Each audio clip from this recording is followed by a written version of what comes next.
안녕하세요. 암 전문의 김자영 원장입니다.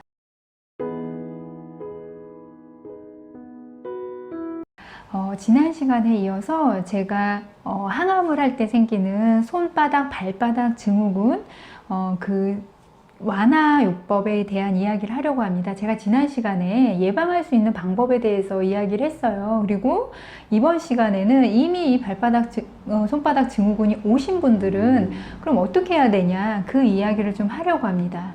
이 발바닥, 손바닥 증후군 원인이 이제 얇은 모세혈관, 손바닥, 발바닥에 공급하는 얇은 모세혈관이 혈관 염증이 생기고 거기로 혈관에서 이제 항암제가 빠져나가면서 주변에 이제 이 항암제가 새어나가면서 아마도 생기는 증후군이라고 받아들여지고 있다고 이야기를 했어요. 근데 이게 이제 결국은 심화되어서 증상이 나타날 때, 자, 손바닥, 발바닥이 진짜 붉어지고 아프고 갈라지고 벗겨지고 이런 일들이 일어나는데, 크게 제가 세 가지 여러분들이 겪는 것들에 대해서 이야기를 하고 그 세 가지를 어떻게 그러면은 좀 더 완화시킬 수 있냐 이야기를 할게요. 자, 첫째는 결국 이 증후군을 가장 많이 겪는 그 경우는, 자, 손바닥, 발바닥이 붉어지고 약간 부으면서 시리고 통증이 옵니다. 그냥 시리고 통증이 와요. 그 첫째가 그렇게 오고, 또 두 번째는 이게 또 점점 심해지면은 겉에 이제 표면이 벗겨지고 갈라지고, 그 다음에 그래서 또 아프죠. 벗겨지고 갈라지니까 또 아프고, 그러면서 또 올 수 있는 게 그 벗겨진 틈, 갈라진 틈을 따라서 감염이 될 수 있어요. 그래서 어떤 분들은 농이 잡히는 분도 있고, 지저분하게 이제 빨갛게 염증 나면서 뭔가 진짜 감염이 된 듯한, 이게 감염인가 아니면 그냥 붉은 건가 이렇게 고민이 되는 그런 것들이 손바닥, 발바닥 아니면 이제 손톱 주변까지도 이렇게 나타납니다. 자, 그리고 세 번째는 그거와 함께 붉어지고 벗겨지는 것만이 아니라 부종도 같이 오는 분들이 계세요. 그래서 발등, 그 다음에 발목, 그 다음에 종아리, 여기까지가 약간 붉어지면서 같이 그 증상이 오면서 이제 같이 부어오르는 그 증상까지도 같이 오는 요 세 가지가 이제 오는 경우들이 많은데, 그럼 그 각기를 어떻게 이제 완화시키느냐? 자, 첫 번째, 통증과 그 시림. 막 손끝, 발끝이 막 시리고 아프고 뭔가 통증이 막 오는 그거는 여러분 항상 이 어떤 결과는요, 부작용들은 항상 예방이 항상 제일 중요해요. 그래서 제가 지난 시간에 그러니까 내가 이런 증상이 나타나기 전에 내 손과 내 발을 보호해주는 예방에 대한 이야기들을 제가 했었거든요. 그거를 한번 꼭 다시 보시고요. 근데 이미 이제 일어났을 때 이 손, 발이 아프고 시린 거는 원인 인자는 항암이기 때문에 우리가 항암을 그만둘 수는 없잖아요. 그래서 이거는 진통제의 도움을 조금 받으셔야 돼. 내가 좀 괴롭다, 이게 좀 아플 정도다 라고 하면은 진통제의 도움을 좀 받으셔야 되고, 가볍게는 타이레놀부터 시작해서 내가 이 신경통까지도 너무 시린 그 느낌이 너무 심하다라고 하면은 신경 차단까지 될 수 있는 뉴론틴이나 이런 약까지도 복용을 할 수 있습니다. 이거는 이제 내가 너무 심하면은 주치 선생님하고 이야기하고 이제 처방을 받아서 아마 먹게 될 거고요. 그 다음 또 중요한 게, 이게 벗겨지고 갈라지고 이러면서 감염이 될 위험이 이제 생기는 거예요. 근데 여러분, 자, 손하고 발을요, 항암을 하는 동안 정말로 자주 봐주셔야 돼요. 그래서 많이 벗겨진 다음에 그걸 발견하면 안 되고, 분명히 조금 벗겨질 기미가 보일 때 발견이 돼야 돼요, 본인들이.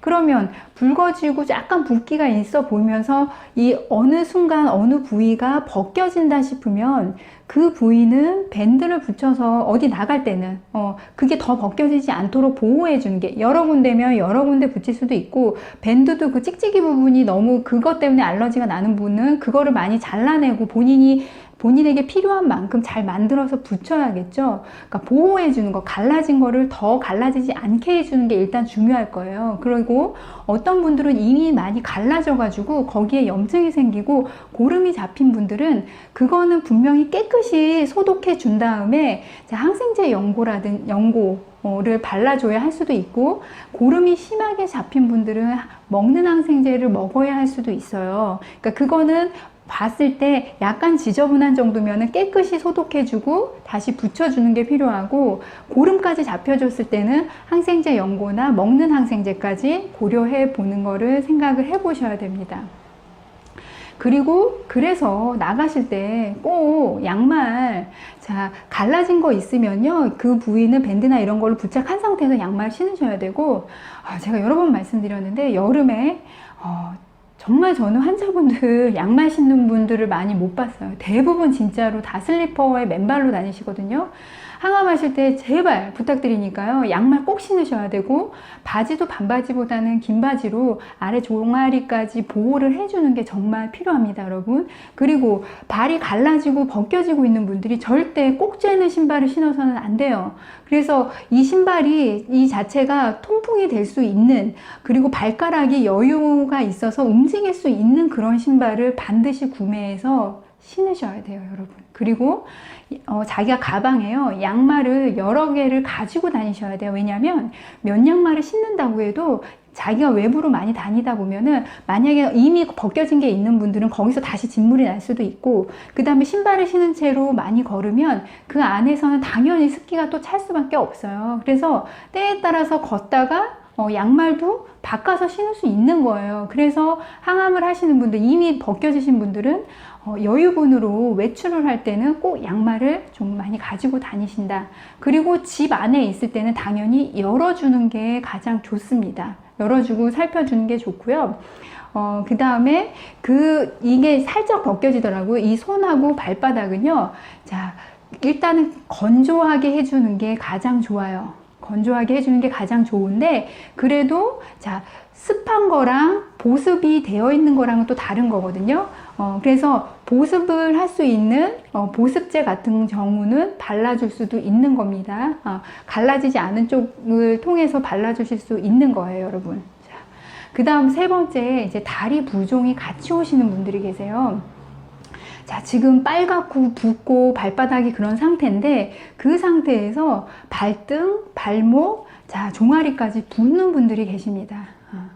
자, 이분들은 기억을 하셔야 될 게, 일단은 집안에 있을 때는 다리를 좀 올리고 계셔야 돼요. 그리고 마찰을 줄 정도로 막 세게 이런 게 아니라요, 여러분 집에 우리 유방암 환자분들이 림프 부종 마사지 보셨잖아요. 그 재활의학과 선생님들이 나와가지고 마사지 하는 거 보여주는 거 유튜브에 많거든요. 그거 봐보면요, 굉장히 살살해줘요. 네. 그렇게 살살 해주는 것만으로도 림프라는 거는 흡수가 되고 이동하는 데 도움이 크게 된다는 뜻이에요. 그렇기 때문에 다리도요, 자, 이렇게 띵띵 붓기 전에 살짝 부을 때, 아니면 아직 안 부었을 때 해주는 게 사실은 더 좋겠죠. 집에 있을 때는 다리를, 자, 조금 더 높게 앉아 있으면 다리 이 끝을 더 높게 베개나 이런 걸로 올려주시고, 손으로 살살살살 발 등부터 해서 위쪽으로 올려주시는 거예요. 살살. 세게 이렇게 문지르라는 게 아니라요, 살살.